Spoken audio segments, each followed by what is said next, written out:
Parce que c'est important de regarder aussi ce qui se passe près de chez nous. Bienvenue dans Si on parlait du lundi au vendredi à 19h15, 20h15 et 23h15.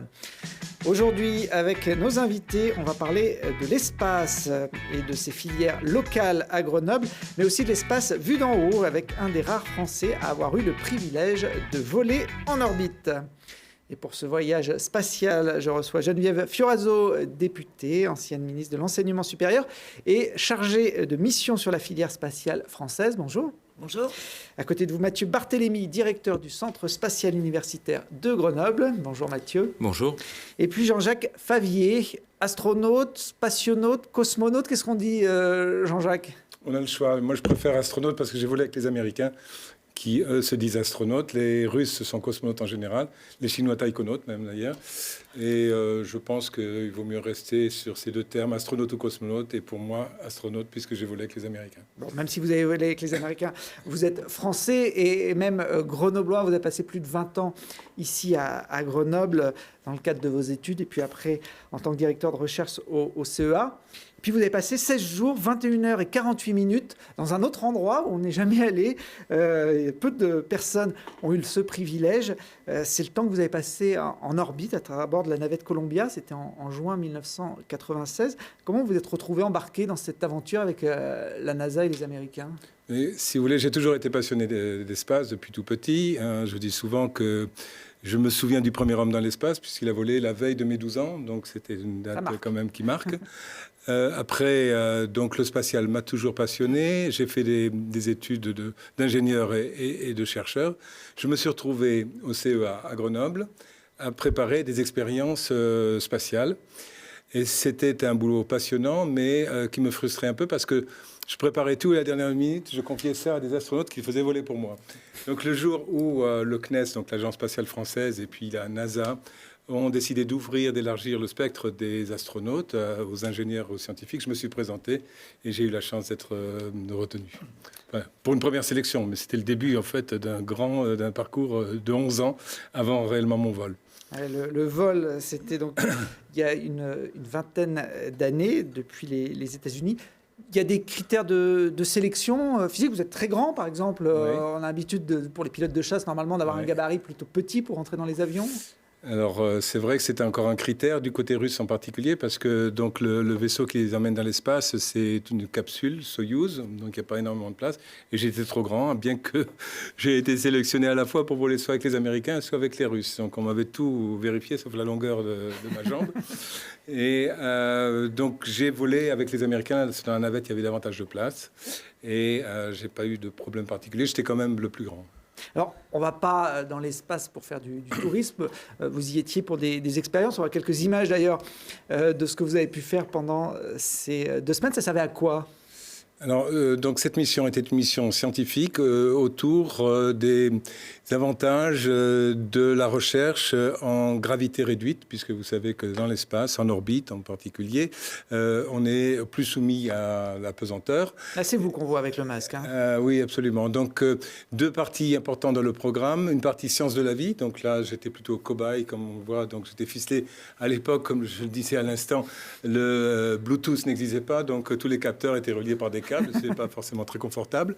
Et puis, l'autre partie du programme dont j'avais la responsabilité, qui correspondait à mon profil de physicien, autour donc de la thématique mécanique des fluides, sciences des matériaux, cristallogénèse, métallurgie, croissance des protéines, en conditions d'apesanteur.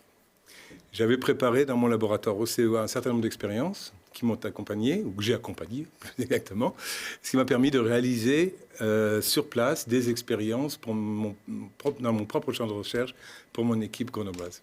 J'imagine que vous vous souvenez du décollage, au moment où on part, on ne peut plus reculer. C'est un moment particulier ? Ah oui, forcément, mais on l'attend depuis si longtemps. Donc, il s'est passé 11 années entre ma première sélection en France, puis une seconde sélection aux États-Unis comme doublure sur une mission. Donc, ce n'était pas encore mon tour de voler. Mais je l'ai accepté. Jusqu'à la dernière visite médicale la veille au soir du vol, le numéro 1 était bon pour le vol, j'ai regardé partir. Et enfin, j'ai été appelé comme numéro 1 à un nouvel entraînement. Et donc, 11 ans après, j'allais vraiment dans l'espace. Donc, au moment du décollage, je ne me posais pas la question de savoir si je devais y aller ou pas. J'avais assez attendu. Vous étiez 7, il y a un pilote ou tout est commandé depuis le bas ? Alors, c'est très organisé. Il y a un commandant, un pilote, un ingénieur de bord et puis des scientifiques accompagnants, donc spécialistes de mission. Il y a 4 d'entre nous. Mission internationale, une femme aussi, un Canadien et moi, français, côté Europe. Et donc, il y a des phases du vol, en particulier le lancement, où tout est automatique. On ne peut pas interagir, on ne peut pas intervenir avant d'avoir eu la séparation des boosters, ces 2 grosses fusées à poudre sur les côtés. Et à partir de là, normalement, le commandant est capable, en cas de problème, de reprendre les commandes. Il faut combien de temps pour arriver dans l'espace depuis la Terre ? Il faut 8 minutes. Donc on passe de la vitesse 0 à la vitesse 28 000 km/h. Ne vous trompez pas dans les 0, 28 000 Mach 25. Et ça en 8 minutes, c'est-à-dire 3 stations de métro parisiens, quoi. Là-haut, on l'a vu, il y a des expériences, il y a aussi une qualité de vie qui est un petit peu particulière. On vous voit dans vos couchettes. On n'imposerait même pas ça à des prisonniers. Je ne sais pas. En fait, bien, bon, en particulier sur la navette, la place est quand même beaucoup plus limitée qu'aujourd'hui sur la Station spatiale internationale où il y a des modules beaucoup plus grands. Mais effectivement, je faisais partie des 4 à avoir une couchette pour moi, donc un petit chez moi, alors que les autres donc dépliaient leur sac de couchage qu'ils mettaient sur un mur, au plafond, etc. et dormaient sans avoir même ce petit placard pour avoir un peu d'intimité. Compliqué de vivre les uns sur les autres là, pendant 15 jours. Ça aussi, ça doit être un des paramètres. Oui, mais on s'y entraîne, on apprend à connaître les autres, leurs réactions. Alors, c'est toujours pareil. Quand tout se passe bien, il n'y a pas de problème. En conditions de stress, c'est parfois un peu plus délicat. Mais on est entraîné, on a des simulations dites scénario catastrophe au sol. Et on sait comment se comporter et comment les autres vont se comporter aussi, de façon à faire en sorte que ça se passe au mieux. Sur Terre, on a le clair de lune, le lever de soleil. Est-ce que, quand on est dans l'espace, ça s'inverse ? On voit la Terre autrement ? On voit la Terre autrement, c'est sûr. Bon, on va très très vite, comme je le disais. On fait le tour de la Terre en 90 minutes. Donc, vous voyez un lever de soleil. C'est comme Jules Verne, mais on a remplacé les jours par des minutes, quoi. Voilà. Donc, toutes les 45 minutes, on voit un lever de soleil, un coucher de soleil, etc. 16 en 24 heures. Et donc, on ne peut pas se permettre de vivre à l'heure solaire. On vit avec une heure artificielle, celle de Houston en général, pour vivre à 7 dans un volume qui est en gros l'équivalent d'un camping-car pour 4-5 personnes. Donc, c'est pas immense. Donc il faut s'y habituer. On a des simulations au sol de 24 heures, 72 heures, etc. tous ensemble. Mais on peut utiliser la 3e dimension. On peut passer les uns au-dessus des autres, ce qu'on ne peut pas faire dans le simulateur au sol. Parce qu'on est en apesanteur. Grâce à l'apesanteur, vous avez fait à peu près 200 fois le tour de la Terre, si je calcule comme 272 fois. 272 fois. Je vous le dis précisément. Le calcul mental était moins précis. Il y a un moment clé dans un vol spatial. Alors on a vu le départ, on a vu la vie en apesanteur, mais c'est quand même le moment de revenir sur Terre qui est normalement le plus stressant, le plus angoissant. Alors, il ne l'était pas lorsque j'ai volé, parce qu'on considérait que la phase la plus stressante, c'était la phase la plus critique, c'était l'ascension, puisqu'il y avait eu l'accident de Challenger quelques années auparavant. Le décollage. On sait qu'une fois en orbite, on serait tranquille jusqu'à la fin de la mission. Et mon histoire montrait que sur Columbia, là, il y a la pauvre navette Columbia dans laquelle j'ai volé, elle n'est pas rentrée en 2003, parce qu'au moment du passage à l'atmosphère, qui est une phase très critique, où il y a des échauffements énormes, il manquait un bout du bouclier thermique sur l'une des ailes, et la navette, là, vous voyez le ventre noir, là, était percé, et elle a explosé au moment où elle rentrait. On a perdu l'équipage. Heureusement, ça s'est bien passé. On voyait sur les images des éclairs, c'est vraiment le passage de l'espace à l'atmosphère qui... Oui, ce retour est vraiment très délicat. Il faut que la navette se présente avec un angle très précis de 6 degrés par rapport à l'atmosphère. Un angle plus important, en fait, vous brûlez dans l'atmosphère, plus bas, vous rebondissez, sortez de l'atmosphère. Donc, tout ça, c'est calculé. Il y a des ordinateurs de bord qui s'en occupent. Mais c'est très critique et ça peut se terminer malheureusement mal, comme ça a été le cas pour la fin de Columbia. Et en 2003, 7 ans 107. après, c'était la même navette. Elle avait été filmée puisque c'était à proximité de la Terre. Dans les films, et notamment le célèbre Houston, est-ce que vous me recevez, Apollo 13, il y a 4-5 minutes où on n'a plus du tout de contact avec la base. C'est le cinéma, ça ou... Non, c'est la réalité. En fait, quand on est au milieu du plasma, Ils se forment autour, les ondes électromagnétiques ne passent pas. Donc vous ne pouvez plus communiquer avec le sol. Et le sol attend avec impatience que vous puissiez répondre à leurs questions. Colombien, êtes-vous là? Colombien, êtes-vous là? Et puis ça craque, et puis tout d'un coup, on peut répondre. Et tout le monde est soulagé. C'est frustrant de n'y être allé qu'une seule fois ou comment vous avez géré la suite? Écoutez, la suite d'un vol n'est jamais facile à gérer. Parce que la préparation, le vol, c'est tellement intense. D'un point de vue professionnel, en tant qu'ingénieur et scientifique aussi, mais sur le plan personnel, c'est évident que c'est une aventure qu'on ne vit que très peu de fois. J'aurais bien voulu voler une deuxième fois pour en profiter davantage pour moi-même. J'étais très professionnel parce que j'y allais pour ça au premier vol. Je n'ai pas eu à mon goût assez de temps pour réfléchir là-haut, philosopher éventuellement, parce qu'il y a vraiment de quoi, je peux vous dire, en observant la Terre ou en observant d'ailleurs le ciel et les étoiles. Et j'aurais bien voulu revoler. Et pour tout vous dire, en fait, j'étais présélectionné pour le vol 107, celui qui s'est écrasé. Finalement, à la limite, c'est pas plus mal de n'avoir fait qu'une expérience dans l'espace. Geneviève Fioraso, il y a beaucoup de scientifiques à Grenoble qui ont la tête tournée vers les montagnes. Peu finalement dans l'espace. Je pense que le cas de Jean-Jacques Favier est assez unique. La sélection est très difficile. Par modestie, il n'a pas beaucoup insisté. Mais moi, j'ai vu récemment Thomas Pesquet, donc, qui est l'ingénieur français qui vient d'être sélectionné, qui va voler en 2016 d'ailleurs. Et qui va partir un grand moment dans la Station spatiale internationale. Et c'est un véritable marathon que vous devez subir. Il y a des épreuves physiques vraiment difficiles. On vous plonge dans l'eau froide. Il y a des épreuves psychologiques, savoir si vous allez tenir le coup. Et puis des épreuves scientifiques. Donc ça doit être une expérience extrêmement riche et qui marque à vie. Alors je vais faire le test avec vous. Tous les scientifiques passionnés que j'ai vus, en particulier les astronautes, tous ceux qui aspiraient à l'être, avaient lu Jules Verne quand ils étaient petits. Est-ce que c'est votre cas? Oui, absolument. Et alors, j'ai lu un Jules Verne qui n'est pas cité en général par les gens qui s'occupent de spatial. C'était comme Le Tour du monde en 80 jours. Ouais.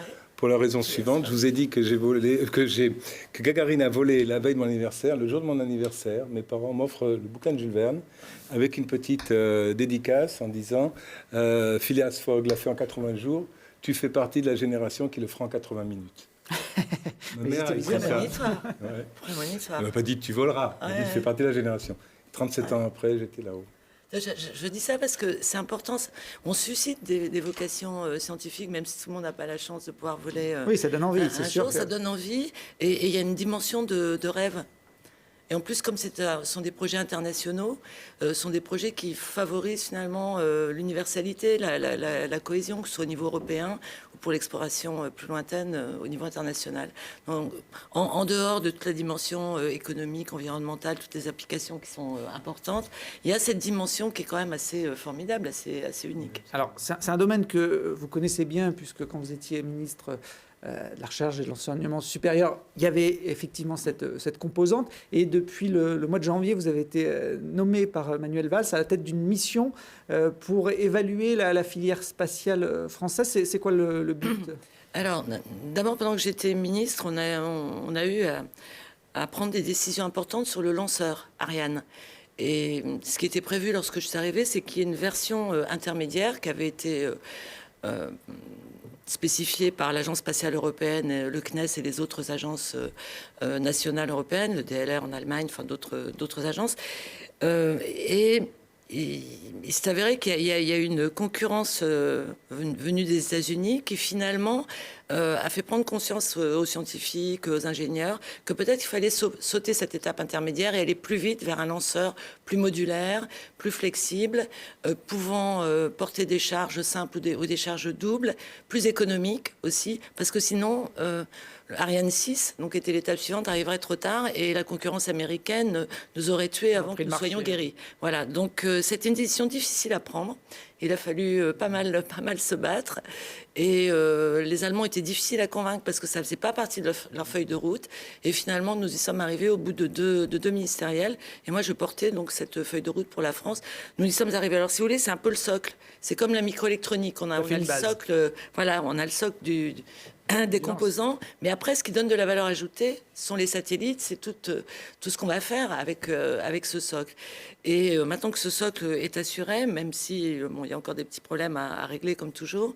Il y a une entreprise qui a été spécialement créée pour cela par Airbus et puis Safran. Donc on voit que l'ingénierie française est extrêmement présente pour les lanceurs. Et je rappelle qu'Ariane Space est toujours leader avec 71 vols sans aucun accident, leader mondial. Je le dis parce qu'il faut qu'on soit fiers dans cette période de bashing. La Columbia a explosé. Donc, voilà. Alors maintenant, il faut qu'on soit présent davantage dans l'aval de la filière. Tout ça, c'est en amont, c'est la science, c'est la technologie, ce sont les infrastructures, ce sont les systèmes durs, les équipements. Puis après, il y a tout l'aval. Et l'aval, en ce moment, il est soumis à presque une révolution. Ça fait lien avec ce que va dire Mathieu Barthélémy et ce que fait le CISUC. C'est-à-dire que les opérateurs d'Internet, ceux qui s'intéressent aux données massives, big data, et qui veulent le transformer en smart data, s'intéressent évidemment à l'espace, parce qu'il y a des quantités de données. Savoir que toutes les découvertes, toutes les assurances qu'on a maintenant sur l'impact de l'activité humaine, par exemple sur le changement climatique, eh bien 54% des données qu'on servi aux scientifiques pour faire ce diagnostic viennent de l'espace. Ouais. Donc l'espace, il nous fournit des données pour énormément de champs, pour l'agriculture, pour la prévention des risques, pour la déforestation, pour la montée du niveau des eaux, mais aussi pour les images satellites, pour la sécurité, pour la sécurité dans une période où quand même la sécurité est extrêmement importante. Et donc les opérateurs, de nouveaux opérateurs s'y intéressent, autres que les gros industriels auxquels on est habitué. Et par exemple, ce qu'on appelle les GAFA, c'est-à-dire Google, Apple, Facebook, Amazon, mais aussi OneWeb, par exemple, s'y intéressent et construisent, proposent une solution qui est finalement, qui vient de cette culture Internet, qui est une solution plus économique, plus souple, plus adapté à des besoins qui viennent des utilisateurs directement. Vous voyez, les grands équipements, ça vient plutôt du haut vers le bas. Et là, on vient plutôt des besoins dans l'autre sens. Et c'est l'explosion des micro et nanosatellites. Et en Israël, où nous étions, Jean-Jacques Fabier et moi, en octobre dernier, bien, on prévoyait que d'ici à 2020, donc c'est demain, il y aurait chaque année 500 à 600 constellations de nanosatellites. Avec tous les problèmes d'ailleurs que ça fait naître. Ils sont pas très loin. Il y a des débris. On estime qu'il y a 600 000 débris aujourd'hui déjà de plus de 1 cm qui tournent au-dessus de nos têtes. Donc il faut gérer cette question des débris. Il y a la réponse aux usages, c'est ce qu'on appelle la démocratisation de l'espace. Bref, ce sont des enjeux extrêmement importants en termes d'application, en termes d'emploi, en termes de services, avec de nouveaux modèles économiques. Et c'est un peu ça que le Premier ministre m'a demandé d'investiguer pour que la France, qui est sûrement la meilleure derrière les États-Unis, on peut le dire aujourd'hui, dans le domaine du spatial que l'on connaît, doit également faire sa place dans ce qu'on appelle le New Space. Moi, je préfère dire le e-Space parce qu'il n'y a pas d'autre space. Tout ça, c'est extrêmement sophistiqué. Mais donc, sur les applications, on doit davantage les diversifier. Sur les services, on doit davantage aussi en créer. Et on doit quand même ne pas laisser faire seulement les GAFA américaines, même si on a des partenariats avec les États-Unis, parce que c'est important que l'Europe, là aussi, s'affirme. C'est une mission nationale, mais ici, en Isère, vous êtes député d'une circonscription de Grenoble. On a des entreprises qui sont en lien direct avec cet univers. Et d'autant plus dans ce domaine. Bon, on a Air Liquide Advanced Technologies pour toute la cryogénie, donc ils sont très présents dans Ariane. Depuis le début d'ailleurs, et ils seront présents dans Ariane 6. Et puis l'extrême miniaturisation, les nanos, ça fait quand même penser au CEA d'une part, aux compétences du LETI, puis d'autre part à ST Microelectronics. Donc c'est très important aussi que ST Microelectronics, qu'aujourd'hui se cherche un peu, se projette dans cet avenir-là. Et puis, on a des entreprises de services informatiques, parce que et de nouveaux usages. Je pense à Orange Labs, mais pourquoi pas à Cap. Serge Camp, le fondateur de Capgemini, vient de nous quitter, mais il a une entreprise formidable. Et avant-hier, j'étais à un débat sur justement ce New Space, et il y avait quelqu'un de Capgemini. Donc, on voit que les sociétés de services, les sociétés du soft, du logiciel, s'intéressent de très très près à l'espace. Là, on voit quelques images de 2V, qui est une société basée à Saint-Égrève, qui fait de l'imagerie spatiale. Ça aussi, ce sont des données dont évoquait Geneviève Fioraso, qui servent dans divers domaines. Pour finir et revenir à l'université où Jean-Jacques Favier a démarré, il s'est créé au mois de septembre, Mathieu Barthélémy, un centre spatial universitaire. C'est vous qui le dirigez. Alors, à quoi ça va servir, cette structure ? Alors, avant tout, ça va servir à former des étudiants à l'industrie et aux techniques spatiales. C'est un domaine qui est particulièrement exigeant. Il faut absolument que les étudiants respectent les très nombreuses normes du spatial. Et pour le coup, on a pensé qu'il y avait un besoin en formation sur ce domaine. Alors, on a décidé de ne pas monter une formation classique, mais de monter un apprentissage par projet, et donc d'impliquer des étudiants dans des projets de petits satellites, on dit des nanosatellites, qui vont avoir une importance énorme dans l'avenir. Et ces étudiants, eh bien, on leur fait réaliser, on leur fait développer des projets qui vont réellement voler. Le premier projet du Centre spatial universitaire devrait voler en 2020.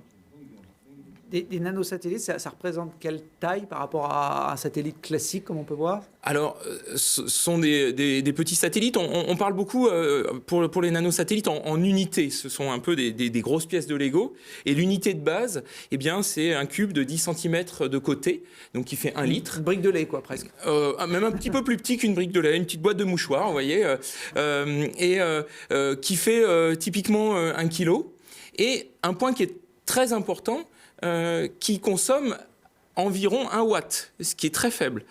Les lampes classiques font 45-60 watts, donc c'est beaucoup moins. Un ordinateur consomme 60 watts. Ce qui est intéressant dans l'espace pour durer, j'imagine. Voilà, il faut absolument qu'on consomme peu.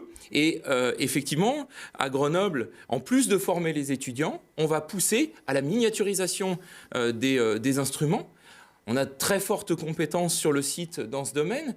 Et donc, on va, avec nos partenaires industriels, notamment E2V et Air Liquide, qui sont nos 2 premiers partenaires, eh bien, pousser à la miniaturisation des instruments en impliquant des étudiants dans le développement des projets.